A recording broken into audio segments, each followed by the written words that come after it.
Welcome back to the Strategy Sessions. This is where we cut through the noise and explore what it really takes to lead, grow, and reach your goals in business. In this session, we're talking to Bernie Brookes about the evolution of retail in Australia, from corner stores to connected commerce. I'm your host, Jeremy Birt, leadership coach and mentor to CEOs, emerging leaders, and businesses who are looking for strategic support to reach their full potential fast. Bernie, it's great to have you with us this morning. Thank you very much for making some time. Welcome. Thank you. Before we start, let me read your bio. For those that need a refresher, it is a shortened version, Bernie. So I've probably missed a few things out, but let's see how I go. Bernie Brookes AM is a highly respected Australian retail executive with more than 4 decades of experience leading major retail and consumer businesses, both locally and internationally. Best known for his role as CEO of Myer from 2006 to 2015, he led the company through a major transformation following its separation from Coles, spearheading strategic initiatives that repositioned the iconic brand. Before Myer, Bernie had senior executive roles at Woolworths, where he was instrumental in driving the $5 billion Project Refresh project, one of Australia's most significant retail improvement programs that we've seen. In his international experience, Bernie includes leadership in roles in South Africa, Edcon Holdings, India, and China, where he provided turnaround and advisory support for large retail enterprises.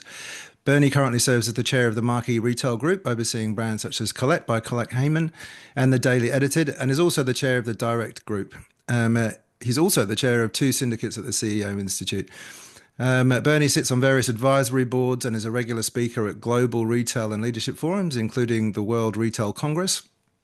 And in recognition of his contributions to the retail sector, Bernie was awarded the Sir Charles McGrath Award and has been inducted into the Australian Retailers Hall of Fame. Bernie is also a member of the Order of Australia, so for his service to business and to the community. Bernie, that's as short as I could get it. So if I haven't missed too much out, brilliant to have you with us today. Let's hook in. Bernie, look, you've had a front row seat for 2 decades of transformation in Australian retail. So before we dive in, can you share a snapshot of the journey, that you've had and what really drew you to retail in the first place? Sure, Jeremy. So I was what was called a 10-pound pom. I arrived in Australia in about 64.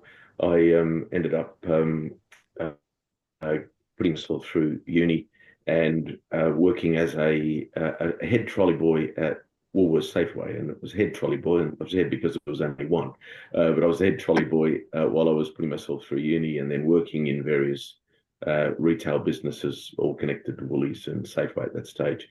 And then went to become a school teacher, didn't enjoy it, and so came back to the retail management training program at Woolies Safeway and just progressed over the next 40 odd years in different retail environments. But it's a very dynamic business. It's a challenging business, particularly now.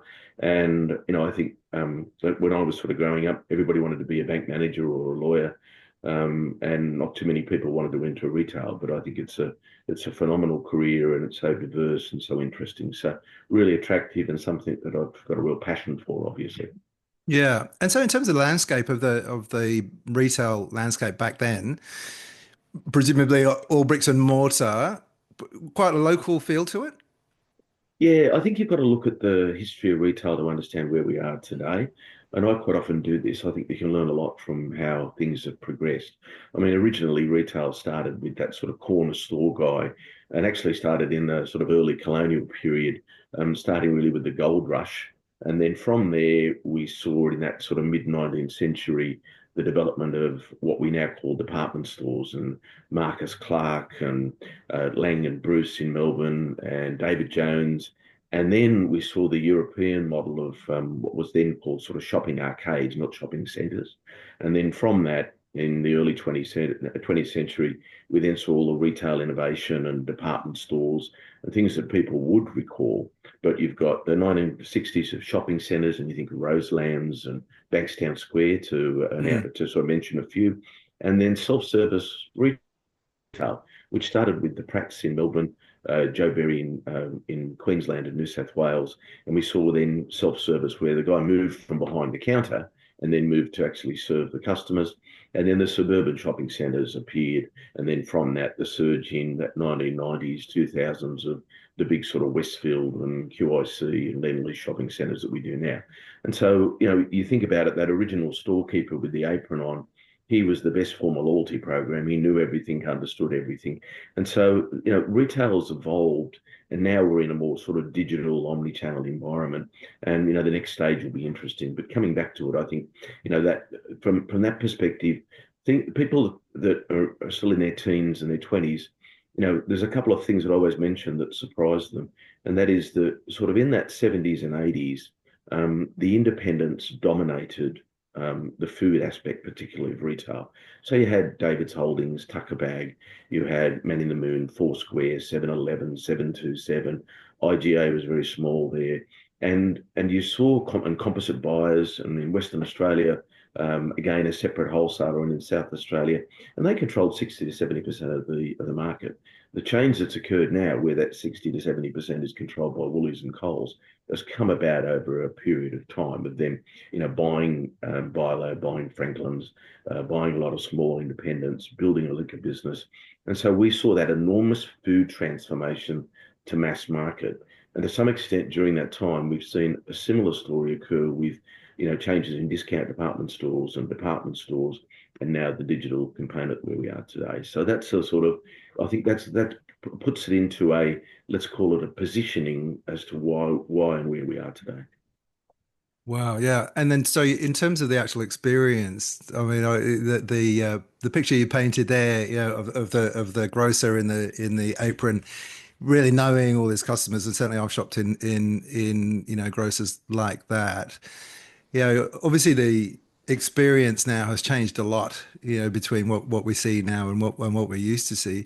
But how keen was pricing in compared to the experience back then? Do you think it's keener now, and there's less emphasis on the actual customer experience? Yeah, I think the change that we're seeing today is very much about the customer in control. Initially you had the supplier in control, then you had the retailers in control through the 90s and 2000 with the advent of scanning, and now what you've got is absolute the customer in control, and that customer experience is all about the fact that they have access to price on their smartphone, Yeah. and nobody can take advantage of you on price at all. It's almost a point of entry into the game. Whereas before, retailers could get away with the experience aspect replacing the price aspect. Today, customers deserve and want a experience aspect, but they also want a price aspect. So, price has moved on the agenda where, you could have a high-low pricing strategy. You could have an everyday low pricing strategy. The reality is you have to be competitive every minute of the day, because I can look up the price on Amazon, on Temu, on Alibaba. I can look up the price at Bunnings, at Chemist Warehouse, at Spotlight. I've got all that in front of me, Mm. and I can do it on my smartphone. And so therefore price becomes no longer a common denominator. It actually becomes a point of entry. And then it's the customer experience, the ease of shopping, the digital experience that become the important part. So that's probably been the most significant change. That guy that was selling the pound of flour uh, could probably put his own price on it. Today, if you're selling a kilo of flour in a bag, everybody knows what the competitive set is and knows what the price is. Yeah, yeah. So then I guess the learning from back then is the importance of service. Yeah, and it still plays an important role. I mean, if you look today at some of the best performing retailers, and probably Bunnings comes to mind, JB Hi-Fi comes to mind. There are a couple of examples. I put Officeworks in that bracket as well. Mm. Temple and Webster, they build themselves on a seamless omni-channel, and more importantly, a service mentality. And so, you've got businesses like Rebel and Anaconda that are very, very good at providing that service and experience, but they can't be uncompetitive on price, and so they need the combination of both. So I'm not saying that service becomes an unimportant thing. It can become a common denominator. And around the world, some of the best retailers, and you think of some of the best English department stores, and you think of Harrods, they still survive on that service with as their denominator. So it still exists, but Mm. it's not as the standout as it used to be because of the price engineering and orientation that customers have in their mind. Yeah. So that's interesting. And so the pure play guys, so the Temple and Webster's and the Amazons, etc. What has been the impact on the traditional bricks and mortar for those guys? Presumably, there's been like a charge for those guys to try and get into that space. How did you feel when that came over the horizon for you guys? Well, I think that some of the early arrivals in that area were Catch and Kogan, and they were part of that disruptor. And then you saw eBay, which of course was a very large, $5 billion plus business arrive and get established. And they were the early arrivals, and they caused a number of things. Firstly, they caused the price compression and the price competitiveness for all retailers. I Hmm. think secondly, they helped the bricks and mortar retailers understand that they had to build a very good online offer. And I think, Woolworths as a group have a very, very strong online offer, particularly in areas like Big W. Kmart have a good online offer. I think JB Hi-Fi have a good online offer. Microsoft as a retailer has a very, very good online offer, and so does businesses like Officeworks. So what we're seeing is an evolution that the bricks and mortar have got better and better at being competitive with the pure play operators. So the pure play operators significantly raised the bar and caused those retailers. And I think Myer has a very, very good online presence as well now. When you look at their recent results, the same thing, it's being driven by online. And it also helped them then get the execution of the supply chain and quickly into the customers. When Amazon can deliver something in so many hours, or Temple and Webster can deliver something in 2 days, or IKEA can, it meant no alternative. But those other retailers had to step up their game with delivery, and that's why we're seeing automated warehouses. We're seeing daily deliveries. We're seeing quicker deliveries, guaranteed deliveries, and the hours that you can get things delivered also being available. That's been caused by the pure play operators, I think, teaching bricks and mortar how to do that omni-channel presence. Yeah. And what about the speed, that the bricks and mortar guys have caught up? Could they have done that more quickly? Or because I've seen some of the retailers, I mean, I won't name names, but who I thought were a bit potentially could have been a bit quicker to the party. Oh, no doubt. I think a lot of the retailers early on underestimated the potential of the online business of Amazon and Temu and the guys that we're now seeing. And I think a lot of them were very slovenly. They had legacy systems, they had Mm. legacy warehouses, and they had legacy cultures. And equally, they didn't necessarily have let's call it the young intellectual horsepower that they need and the technotots they need to drive that component to it. It was no good getting somebody like myself to run an omni-channel business. I didn't grow up in it. I've learned a bit about it, but I wouldn't put myself into the bracket of being very, very good at that component of digital marketing and digital presentation of the customer. So I do think that that's the problem, that it took a long time. The consumer expectation moved really quick. What Yeah. didn't move was those bricks and mortar retailer that were very slovenly. I think Myer was a little bit slow. I think David Jones was an example of someone a bit slow. It took Bunnings a long time to get into that space. And I think we still get situations where retailers have 5 to 7 day deliveries in bricks and mortar when everybody else is doing it in hours and days. And so they know they've got a lot of catching up to do, but it takes a long time to build a system and build a warehouse, an automated warehouse, and then get that Mm. delivery mechanism. It's not an easy challenge when you've got legacy systems. Yeah. And I know that you've got, I mean, we went through in your bio the international experience you've got, but in terms of the way different cultures use online and and their approaches to retail, I guess my default is I kind of look at the American market and say, we just follow them. But is that the right thing to do, or are there other markets that are more relevant? Yeah, I think in the omni-channel world, you've got the evolving sort of, let's say, South Africa, where it took a long time because of the issue with theft of delivering things. And so, what they saw was a fair bit of click and collect. And eventually people got mechanisms in their homes to be able to protect the product, because I think we know the issue of theft and violence in South Africa. So you've got those took a long time to participate. You've got India that use sort of a multifaceted method of anything to get it to the customer through a whole plethora of delivery mechanisms. But I think the real sort of standouts are the Japanese and the Korean market, who are very, very advanced in online. The UK market, I think we learn a lot from. I think the US market is noisy, but Yep. I wouldn't put it as best practice. I think the best practice in the space are those two Asian countries of Japan and certainly Korea. And I think the UK market are probably the standouts at omnichannel, and I think there's more to learn from them than there is from the US. Yeah. And when you say best practice, in what regard? I mean, are you talking supply chain, or is it more around marketing and loyalty programs, or what are you looking at there? Yeah, I think it's in areas such as inventory management. Right. I think it's in areas such as data management, data protection, data privacy. I think it's brand loyalty, loyalty programs, and I think the early adoption of AI. And I think we're seeing, learning a lot from the UK market. The World Retail Congress is in a little while, and I think that's a good opportunity to see what the latest and greatest is, and how we benchmark the Australian marketplace against it. But I think it's all those areas. I think there's no, omnichannel is not just about putting something in the box and send it to the customer. I think there's a whole lot more to it about the use of data, the protection of data, right the way through to how you integrate, whether it be online, in-store, mobile, and then some of that early day option, AI adoption with chatbots and data utilization. And that's, I think, Australia have not led the way in that.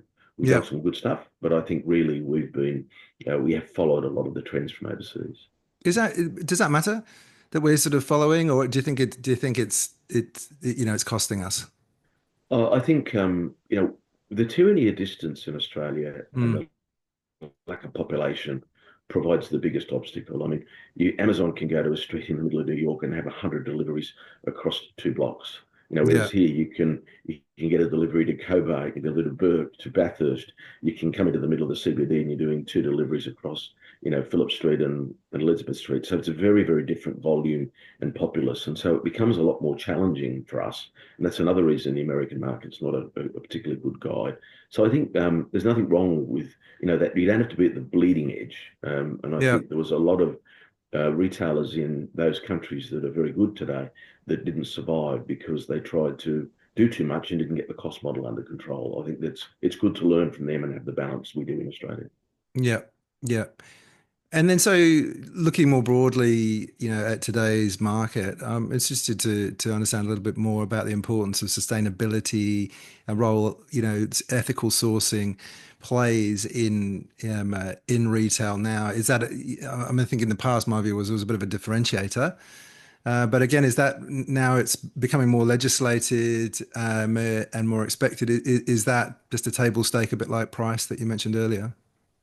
Yeah, I think a couple of points on that. I think firstly, there's no doubt that ESG is a sort of a label, plays an enormous role, particularly in the younger shoppers in determining where they shop. Mm, Is it PETA qualified? In other words, it doesn't use animal fat or leather, animal leather. Is it tested on animals? Right the way through to where is your supply chain in Bangladesh? Right the way through to what's your carbon footprint. And I think they are becoming a greater profile. Legislation is playing a role there and forcing a lot of retailers and a lot of industry to report and therefore knock on the reporting to everybody else. And you'd know from your produce days that, Woolies and Coles demand to know what the carbon footprint is and where that product's sourced and what fertilizers used on it. The knock-on effect to some of the companies that you've run has been significant as well. And so we're seeing that occur now where the legislation is forcing some of it, but also the push and pull from retail, from into retail, from customers coming in and saying, look, part of my customer experience is understanding where this is sourced, whether you're using child labour, what quality assurance do you have? Have you used fertilizers on it? And I'd also add there, where is my data being stored and how private mm, is? So, but it can be expensive for retailers. I mean, the cost of compliance, the cost of changing the trucks that you deliver in, your carbon footprint, the cost of audit trailing where that fruit is coming from. They're large costs that have been imposed on retailers, and retailers are trying to do their best to deliver on the ESG componentry, but also do it without burning up a large amount of cost, which they have to pass on to retailers. So look, I think it's here to stay. Mm. I think the Trump factor will probably mean it'll, I use the word meander for a little while in prioritization. Yeah. And I think, but there's no doubt that it also is one of the many new things that retailers now have to put into their agenda and their board meetings. Yeah. Yeah. And I think those that's cost squeeze and the impost is certainly real, and both from a retailer and a supplier perspective. Do you think that the consumer will pay more? So that scenario that you painted was where the potentially younger demographic who are looking more closely at the ESG credentials, will they pay more for that? Um, I think that they're proving that they will pay more, but there's like a barrier. I mean, I remember when we first launched home brand Woolies. This was quite a few years ago, in the sort of 80s when we launched home brand. And home brand was that entry price point, the first real private label, let's call it generic product that came into Woolies. And it was significantly cheaper than branded product. And it was sourced from all around the world and still is. And at the same time was the arrival of the Buy Australian presence and the labelling of Buy Australian. So you've got these two conflicts of a value offer that might include a product coming from South America or a product coming from Thailand, and then you've got that which might be half the price of an Australian made product. I think what we saw were customers were prepared to pay a little more, but they weren't prepared to pay an absurd amount. And I'd use that learning now into the ESG space that if you're selling a beauty product that has not tested on animals, not used child labour, one that prides itself on that ESG element, customers will pay a little more for it. But if it's $5 for one item and 25 for the others, the answer is there's a price limit in the mind of the customer and the resume of what they will buy and the portfolio of product that they'll look at. Yeah. Yeah. So in terms of moving forward, what companies do you think we should be watching closely? Who's getting it right? Yeah, I think it's funny. You look at retailers that stood out many years ago and you think these were the standouts. And today they're not performing well. And you think of Target as an example, the dominance that they had at one stage in the discount department stores. And you think in the food game, the brands that have disappeared, the Bilo, Franklin's, Mm. Tucker Bag, just to name a few. And so I think it's more about sustainable retailers rather than success stories. I mean, at the moment, Kmart is a standout with their anchor brand and the work that they're doing. My question is, how sustainable is that model? And in 10 years or 5 to 8 years' time, when I'm looking at the top retailers, will Kmart be there? Mm. Because Big W were there and Target were there, and they're certainly not today. And then you look at businesses such as Zimmerman that have done exceptionally well both here and internationally, and they weren't there sort of 10 to 15 years ago. So I think, and you look at the Coles and Woolies things where, the Woolies had a great late 90s, early 2000s, and a marvelous success story. But now Coles are certainly coming back. And so you see the cyclic nature of retail success. And then you see the structural nature of retail success where some don't survive. But to answer your question, I think the sustainable models at the moment are Bunnings, JB Mm. Hi-Fi. And Bunnings, I think, continue to expand their ranges and exit non-performing categories really well. And so doing a great job. Michael Snyder's doing a great job leading that in areas such as pet and the jobs they've done in pet and moving into some of the more pastoralist products and now moving into car accessories. They continue to fine tune their range. JB Hi-Fi has done a similar thing. I mean, they move into small appliances, they move into home security over the years. They continue to refresh and dynamically change their range. And then you've got other businesses that I think have done a tremendous job that are underestimated because they're private, like Cotton On, who are Mm. now in a large number of countries, and they've changed their model significantly as well. And they've labelled it for different countries quite well. So they're another one that I think have been particularly strong. I think Templar Webster on a value for money marketplace is another sort of standout that they'd put into that bracket. And certainly, I think I'm quite fascinated that what Wesfarmers are doing with Priceline and converting it to a more sort of US look and feel cosmetics store. And that space in cosmetics now with Adore Beauty, Priceline, Chemist Warehouse, the department stores trying to step up their game. And of course, Mecca, that's getting a really crowded space where everybody's moving into it.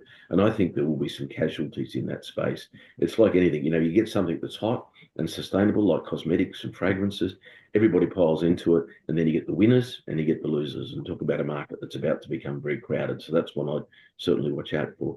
And I think lastly, the Chemist Warehouse monster, which have done a very, very good job of dominating that space, both here and in New Zealand, continue to go well.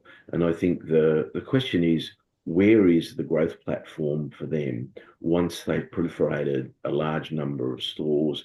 And you go to areas where they've got two or three stores in the same shopping strip, and I Mm. just wonder where that growth platform is for them. So I think they've done a fantastic job of getting value for money, a great message. If you like, they've sort of got a bit of the Franklins of when Franklins were runaway success in food, and Jack the Slasher in food, a value for money offer. The stores are cluttered and crowded, but people love that.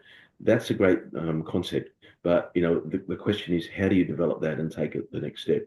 And Franklin's is a good mentor for that, because they move then into larger stores, into Franklin's fresh stores, and develop that model. The question is Chemist Warehouse sustainability over a long time, and the current model is going to be really interesting to watch. So there's some of those sort of changes that occurred, winners and losers, and ones that have got potential issues on the horizon. Yeah, it'd be interesting to see how it works out, and kind of who's going to win. Is it going to be like the traditional retailers kind of pivoting into the new market, or is it the new entry, the new entrance was kind of zero legacy, but lots to learn. Do you think you'll see more of that sort of showroom model where you've got like online retailers actually putting bricks and mortar stores out as a bit of a sample? I think Temple and Webster did that. Yeah, I think for years people thought that the way to the customer was through the online marketplaces, and you know, it, would you buy something from Temu without having to touch and feel it? It's very hard to look at a website and look at the size of something, or the picture, or the view, or the color, and the color might not be right.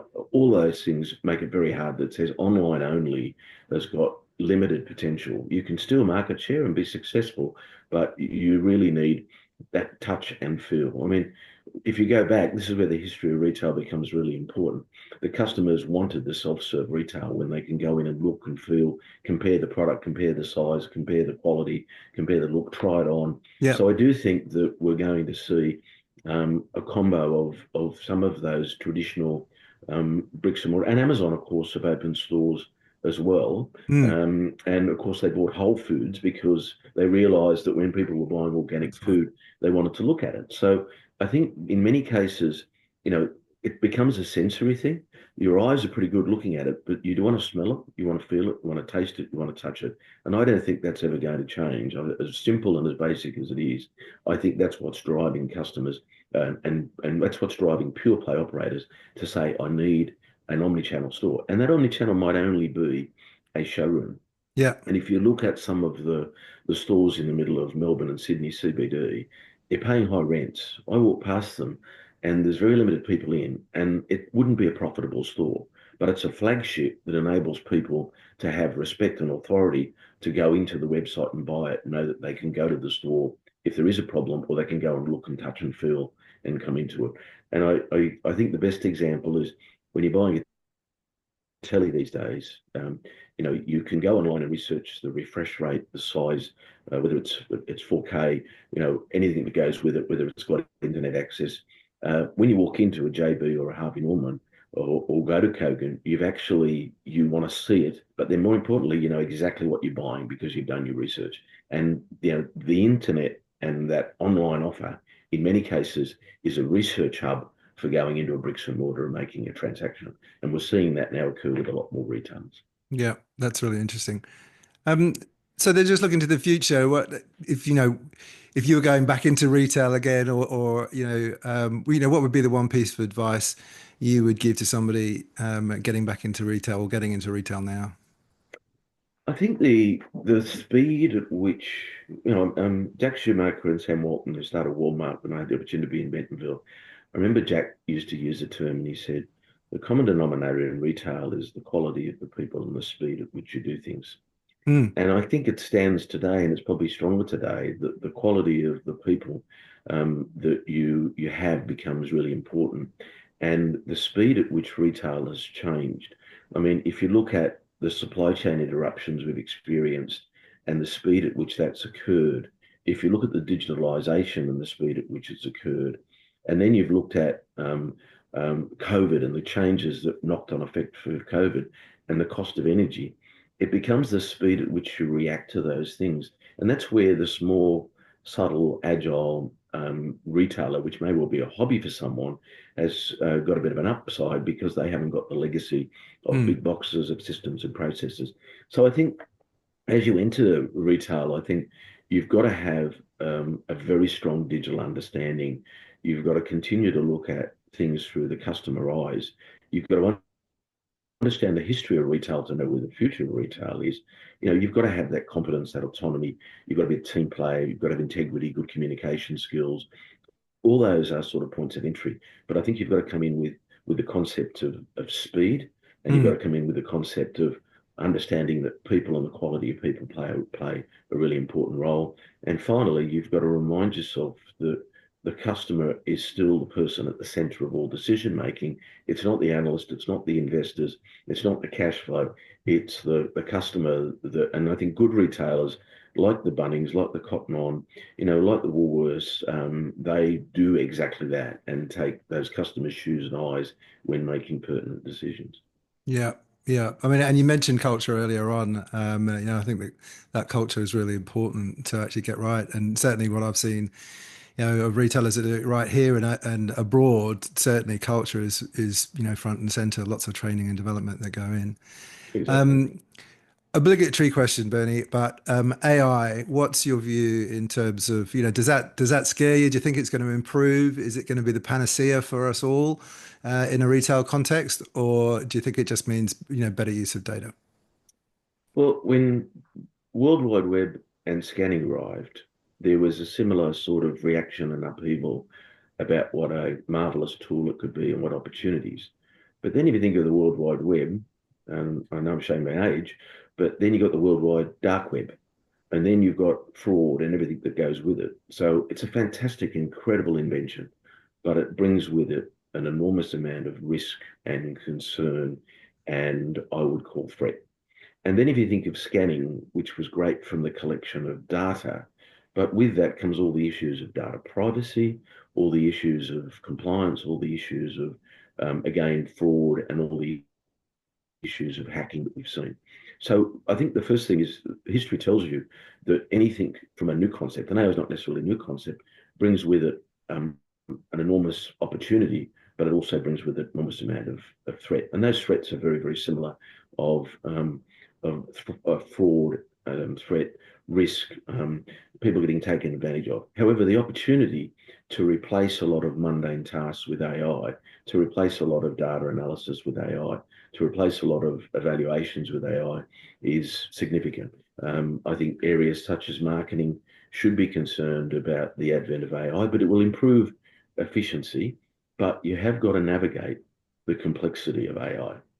And I Yeah. think, therefore, my approach is to not be the bleeding edge, but adopt the principles of, bots, of data analysis, of information gathering, of chat GPT and perplexity, and using the information that's available in a risky way. But as you know, when you go in and put your data for analysis into any of those AI platforms, it suddenly becomes available to everybody else. So, that's the light and shade of any concept. So, look, I think AI is going to be great to improve the well-being, the efficiency. I think it's going to make businesses more efficient. But going in early and spending a lot of money on it, you're going to burn a lot of money. Yeah. And as we see with, remember the old Better Cord and VHS video players, and then suddenly streaming came and you don't see them anymore. So I think you've got to make sure you get into the right platforms. You've got to be careful in getting into the right utilization. And again, you've got to look at it from a customer point of view. Where's my data? Who do I want to talk to? Do I really want to use a chatbot? Do I want an AI person on the end of the phone instead of a local person on the customer service line? And equally important, you want my data spread more widely. So I think you've got to have a series of, let's call it ethical measures, a series of customer measures, and equally importantly, you've got to make sure you're using the right platform in each of those. So I think an enormous opportunity, but an air of caution and an air of skepticism about some of the bad things that occur, as we saw in the World Wide Web and scanning. Yeah, yeah. Look, wise words there. I think, so it's going to push, not necessarily it'll improve efficiency, but it could push some costs in as well, in terms of protection. Bernie, we're out of time. Look, I'd like to say, a massive thank you for spending time with us this morning and sharing your thoughts and views on everything retail. It's been a fascinating conversation from my perspective, so a big thank you for that. To everybody else, thanks for joining us at the Strategy Factory. If you found this conversation valuable, please don't forget to like and share with people who might like to know more about the retail sector in Australia. Don't forget to keep an eye out for the next episode in the Strategy Sessions series, where we continue to explore the minds and methods of exceptional leaders in lots of different industries. Bye for now.